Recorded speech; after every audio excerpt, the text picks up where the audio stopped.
Par cet amendement, nous proposons d'étendre les fameux tarifs réglementés de vente dont nous venons de parler à l'ensemble des consommateurs. Évidemment, nous voulons d'abord revoir son mode de calcul et nous souhaitons que les TRV reflètent les coûts de production, et je le dis pour notre collègue Petit, c'est écrit dans le texte, les coûts de production du système électrique français, pas juste à la sortie de la centrale, mais que ça prenne en compte l'ensemble des coûts du système. Alors, nous avons beaucoup à dire sur le mode de calcul du TRV qui de plus en plus intègre la dimension marché européen qui font le yo-yo, mais ça a quand même un avantage pour l'instant, c'est que c'est des tarifs qui sont lissés sur 2 ans, donc ça évite un peu le yo-yo, et pour l'instant, les TRV sont réservés aux particuliers et aux TPE. Donc nous souhaitons l'étendre à l'ensemble des entreprises, aux collectivités, aux bailleurs sociaux qui réclament effectivement toutes de la stabilité. Même les acteurs électro-intensifs, avec le collègue Bollot, nous avons reçu l'Uniden, donc c'est les représentants des plus gros consommateurs d'électricité dans l'industrie, nous ont dit le marché pour nous, ça marche pas, on n'en veut pas, on veut de la stabilité, on veut du long terme.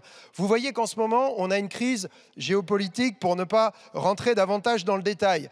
Les cours du pétrole sont en train de grimper. On sait que les cours du gaz sont vaguement appuyés dessus et comme ça a été rappelé par la présidente de la commission, les prix de l'électricité, les 3/4 du temps, les suivent. Donc l'instabilité, elle est totale. Et je vais finir par 2 questions.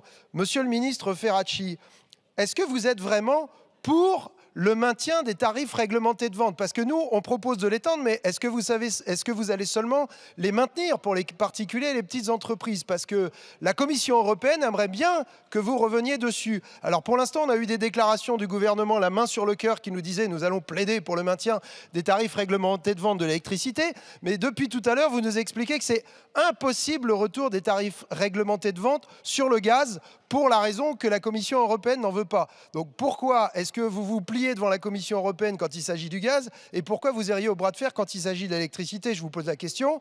Dernière question, celle que je vous ai posée tout à l'heure. Est-ce que vous allez enfin revenir devant la représentation nationale avec un projet de loi dédié sur cette question du prix de l'électricité? Parce que ce que vous avez mis dans les tuyaux, le post-ARENH par 49.3 à partir du 1er janvier 2026, c'est une catastrophe. Le scrutin est clos. L'amendement est adopté.